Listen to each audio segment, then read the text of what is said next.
Hey there, and welcome back to Fragrance University. My name is Caitlin. In our previous video, we showed you how to make container candles, and now we're going to make votives. Votives are a great way to begin working with molds, so let's get started. To make these candles, you'll need 4 2-ounce votive molds, a hot plate and double boiler, a stirring utensil, a pouring pot, 4 pre-tabbed zinc core wicks with sticker tabs, wick clips, a thermometer. The ingredients you'll need are a half a pound or 88% of wax suitable for votive candles, 0.5 ounces or 6% of your fragrance oil of choice, and a 1/4 or 6% of a candle dye block. Remember, this recipe can be easily scaled up or down based on the percentages provided. We will be using IGI 4630, a good paraffin wax blend for votives. To scent these candles, we will be using Jasmine by AFI. We chose a yellow dye block to match the bright feeling of the fragrance. Now we have our supplies, let's get ready to make the candles. Break up the wax and dye into chunks beforehand to allow them to melt easier. Prepare your double boiler and get your ingredients ready. When your double boiler is ready, add the wax into your pouring pot. Keep an eye on the temperature of your wax as it's melting. While the wax is melting, prepare your votive molds. Use the sticker tab to attach the wick into the center of the bottom of the mold.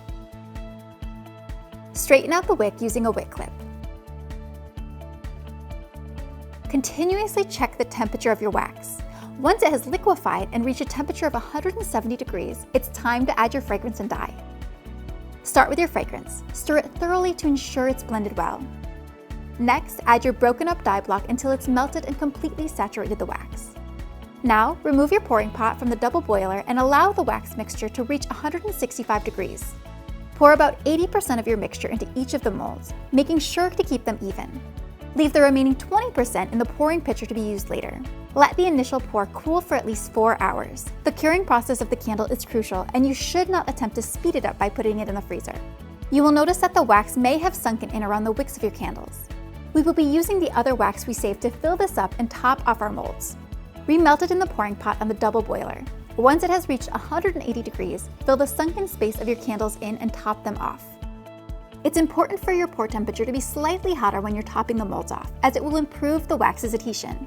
Fill the molds all the way to the lip of the molds. You can remove your votives from their molds when the wax is completely cool. This will take at least 4 hours. If you have difficulties, place them in the freezer for no longer than 5 minutes. If you still cannot remove the candles, try rolling the mold in between your hands to displace the wax from inside the mold.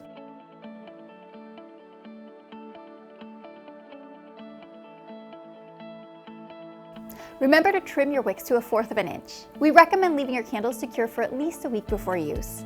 Doing so will ensure your candle produces a strong cold and hot throw. It may seem like a long time to wait, especially with the anticipation building from making your first candle, but it's well worth the wait. When it comes to making candles, always remember it's a science that involves extensive research, testing, and lots of trial and error. Being a candle maker takes dedication to the craft, so don't give up if you have difficulties. Your first, second, or even 10th candle might not turn out perfectly. Continue to try different wax types, fragrance, colorant levels, and pouring methods. No guide or tutorial can replace your own experimentation. If you enjoyed this how-to, be sure to stay tuned and watch our pillar and wax melt candle course videos. My name is Caitlin, and thank you for watching Fragrance U. We'll see you soon. Bye!